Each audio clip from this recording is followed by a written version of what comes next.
दोस्तों नमस्कार। कक्षा छठी वाले स्टूडेंट्स का बहुत बहुत स्वागत है। यहाँ पर कक्षा 6 विज्ञान के 30 वस्तुनिष्ठ प्रश्न मैं बता रहा हूँ जो आपकी परीक्षाओं में 100% 101% पूछे जाते हैं। जल्दी से जल्दी सभी बच्चे लाइव आ जाएंगे क्योंकि आज की जो ये क्लास है कक्षा 6 वाले स्टूडेंट्स के लिए बहुत ही बेस्ट साबित होने वाली है। आइए स्टार्ट करते हैं आज के हमारे 30 वस्तुनिष्ठ प्रश्न कक्षा छठी। सभी बच्चे चैनल को सब्सक्राइब करके रखना ताकि सारे क्वेश्चन जो भी मैं अपलोड करूं आप लोगों के लिए वो आपको मिल जाए और आप अच्छे से अच्छे नंबर अपनी परीक्षा में लेकर आओ। पहला प्रश्न ये रहा, पौधे अपनी भोजन बनाने की प्रक्रिया को क्या कहते हैं। जो पौधे जो है अपनी भोजन बनाने की जो प्रक्रिया है उसको हम कह सकते हैं प्रकाश संश्लेषण। ठीक है, तो आप सभी बच्चों को आंसर बताना रहेगा प्रकाश संश्लेषण। तो यहाँ उत्तर देख सकते हो, मैंने उत्तर भी आपके लिए इसलिए लिखा है ताकि आप स्क्रीनशॉट लेकर याद कर लो। इस कारण से पौधे अपनी भोजन बनाने की प्रक्रिया प्रकाश संश्लेषण। अगला देखिए, पानी को किस तापमान पर उबालते हैं। तो 100 डिग्री सेल्सियस पर पानी को उबाला जाता है। ठीक है, यहाँ पर 100 डिग्री सेल्सियस याद रखना। हवा किसका मिश्रण है। तो हवा दोस्तों विभिन्न गैसों का मिश्रण है। ठीक है, अगला देखिए, पत्तियों का हरा रंग किसके कारण होता है। क्वेश्चन नंबर 4 आपकी स्क्रीन के सामने आ चुका है। कमेंट करके भी आप बता सकते हैं लेकिन मैं यहाँ पर बता रहा हूँ दोस्तों, ध्यान रखिएगा।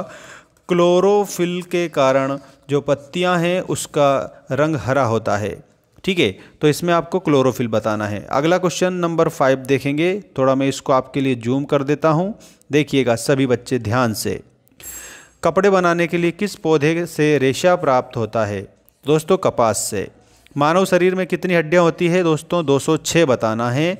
आपका जो शरीर है ना, इस शरीर में 206 हड्डियाँ हैं। ठीक है, सबसे हल्की गैस कौन सी है। सबसे हल्की गैस हाइड्रोजन है दोस्तों। ठीक, इसमें सबसे हल्की गैस के रूप में हाइड्रोजन आपको बताना है। अगला क्वेश्चन है, हमारे शरीर का मुख्य भाग कौन सा है जो सोचता है। देखो मस्तिष्क जो है ये सोचने का कार्य करता है, तो यहाँ पर आपको मस्तिष्क बताना है। अभी जो मैं पढ़ा रहा हूँ फिर आप सोच रहे हो तो मस्तिष्क आपका चल रहा है, मस्तिष्क कार्य कर रहा है। क्वेश्चन नंबर 9 देखिएगा, हड्डियों और मांसपेशियों का संयोजन क्या कहलाता है। कंकाल तंत्र। दोस्तों कंकाल तंत्र किसका बना होता है। तो आपको याद रखना है हड्डियों का व मांसपेशियों का। ठीक है, हड्डियाँ और मांसपेशियाँ दोनों इसमें पाई जाती है। ठीक, और आपसे पूछा, मान लो ऐसे पूछ लिया उन्होंने घुमा फिरा कर कि हड्डियों और मांसपेशियों का जो संयोजन है वो क्या कहलाता है, फिर आप कंकाल तंत्र बताएंगे। इसके बाद में जल का ठोस रूप, मतलब जल जो है ये 3 फॉर्म में होती है दोस्तों। ठीक है, तो यहाँ पर जल का ठोस रूप बर्फ कहलाता है। क्या कहलाता है इसमें, बर्फ। दोस्तों जल की 3 अवस्थाएं होती है, एक तो है ठोस, इसके बाद में एक है द्रव्य और उसके बाद में एक है गैस। इस प्रकार से जल की 3 अवस्थाएं आपकी हो जाएगी। इसके बाद में पृथ्वी का प्राकृतिक उपग्रह कौन सा है। तो इसमें आपको चंद्रमा बताना है। जो चंद्रमा है ये पृथ्वी का प्राकृतिक उपग्रह है। इसको याद रखिएगा, जो चंद्रमा है प्राकृतिक है क्योंकि प्रकृति के द्वारा बना हुआ है। और अगर मानव निर्मित रहता है तो वो भी, अगर मान लो पृथ्वी की परिक्रमा करता है तो सैटेलाइट भी कहलाता है वो, ऐसा भी आप याद रखेंगे। कंप्यूटर को बिजली किसके द्वारा मिलती है। तो पावर सप्लाई के माध्यम से मिलती है। ठीक है, कंप्यूटर में पावर सप्लाई होती है, उसके माध्यम से उसको बिजली मिलती है। हवा में सबसे अधिक जो कौन सी गैस होती है। तो आपको याद रखना है नाइट्रोजन होती है। हवा में सबसे जो ज़्यादा गैस पाई जाती है वो नाइट्रोजन पाई जाती है। दूध से दही बनना कौन सी प्रक्रिया है। तो ये रासायनिक परिवर्तन है। दूध से जो दही बनती है इसमें दोस्तों आपका परिवर्तन जब भी पूछा जाएगा तब आपको बताना है रासायनिक परिवर्तन। ठीक है, ये आपका सही उत्तर हो जाएगा। इसके बाद में हम बात करते हैं कागज़ जलाने पर वह किस रूप में बदलता है। तो कागज़ जब जला देते हैं तो राख बन जाता है और धुआं बन जाता है। ठीक है, राख और धुआं याद रखिएगा। कंप्यूटर का मस्तिष्क किसे कहते हैं। तो CPU को कंप्यूटर का मस्तिष्क कहते हैं। ठीक है, इसका मतलब होता है सेंट्रल प्रोसेसिंग यूनिट। ठीक है, सेंट्रल प्रोसेसिंग यूनिट आपका आंसर हो जाएगा। अगला क्वेश्चन देखिए, क्वेश्चन नंबर 17, सजीव और निर्जीव वस्तुओं में मुख्य अंतर क्या है। तो ये सजीव जो है दोस्तों सांस लेते हैं। ठीक, और निर्जीव जो है वो सांस नहीं लेते हैं। अगला देखिए, कौन सी गैस सांस लेने में उपयोगी है। तो ऑक्सीजन। आप सभी, हम सभी ऑक्सीजन ग्रहण करते हैं दोस्तों। पानी का रासायनिक सूत्र क्या है, तो इसमें H2O आपको बताना रहेगा सभी को। इसके बाद में जल चक्र में कौन सी प्रक्रिया शामिल होती है? वाष्पन होता है, संघनन होता है और वर्षा होती है। ये जल चक्र में कार्य करते हैं। वाष्पन होता है, संघनन और वर्षा। ठीक है, वाष्पन होगा, संघनन होगा, वर्षा हो जाएगी। बिल्कुल मोस्ट इंपॉर्टेंट क्वेश्चन है, इसलिए मैं आपको ये रिपीट करके बता रहा हूँ आपके लिए। ठीक, इसके बाद हमें सूर्य से कौन सी ऊर्जा प्राप्त होती है? तो सूर्य से हमें सौर ऊर्जा प्राप्त होती है। और अगर इससे पूछा जाता है कि सूर्य से हमें कौन सा विटामिन प्राप्त होता है, तो विटामिन डी प्राप्त होता है।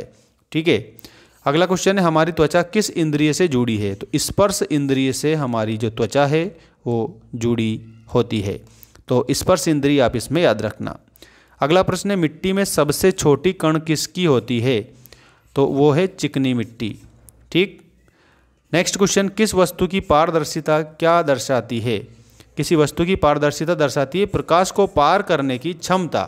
ठीक है, अगर मान लो यहाँ से प्रकाश आ रहा है, ये हमारा सूर्य है, अगर यहाँ इससे पार कर दी क्षमता दर्शाती है तो उसे पारदर्शिता बोला जाता है। ठीक है, कि इसमें प्रकाश एंटर हुआ या नहीं हुआ। अगला देखो, लोहा, तांबा आदि कौन सी वस्तुएं हैं? दोस्तों ये चालक है। चालक में क्या होता है, इसमें विद्युत प्रवाह हो जाता है और कुचालक में विद्युत प्रवाह नहीं होता है। ठीक है, विद्युत प्रवाह जो है ये चालक में हो जाता है, कुचालक में नहीं होता है। अगला देखो, पौधों की जड़ों का कार्य क्या है? तो जल और खनिजों का अवशोषण। पौधे की जड़ें क्या करती है?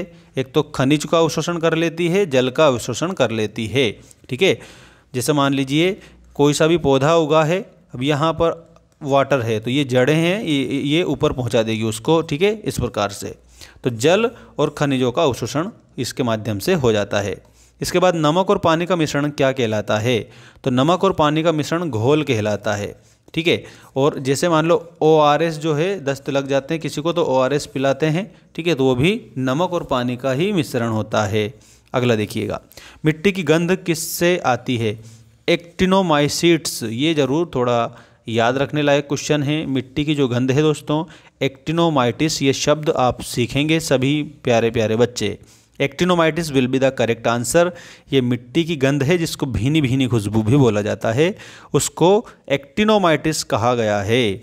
छाया किस दिशा में बनती है? तो प्रकाश की विपरीत दिशा में छाया बनती है। ठीक है, ये बहुत ही शानदार क्वेश्चन मैं लेकर आया हूँ आप लोगों के लिए कि प्रकाश की जो विपरीत दिशा है इसमें क्या बनती है? तो इसमें छाया बनती है। जैसे मान लो प्रकाश आ रहा है यहाँ पर, इधर आप यहाँ पर खड़े हो तो छाया यहाँ नहीं बनेगी, छाया इधर बनेगी। ठीक है, ऐसे तो प्रकाश की विपरीत दिशा होती है दोस्तों वो। इसके बाद में बारिश का जल किस रूप में एकत्र होता है? तो ये होता है जल स्रोतों में एकत्र होता है। जल स्रोत जैसे कि मान लीजिए जल स्रोत का उदाहरण मैं आपको बता रहा हूँ। एक तो आप तालाब मान सकते हो। ठीक है, इसके अलावा नदी मान सकते हो।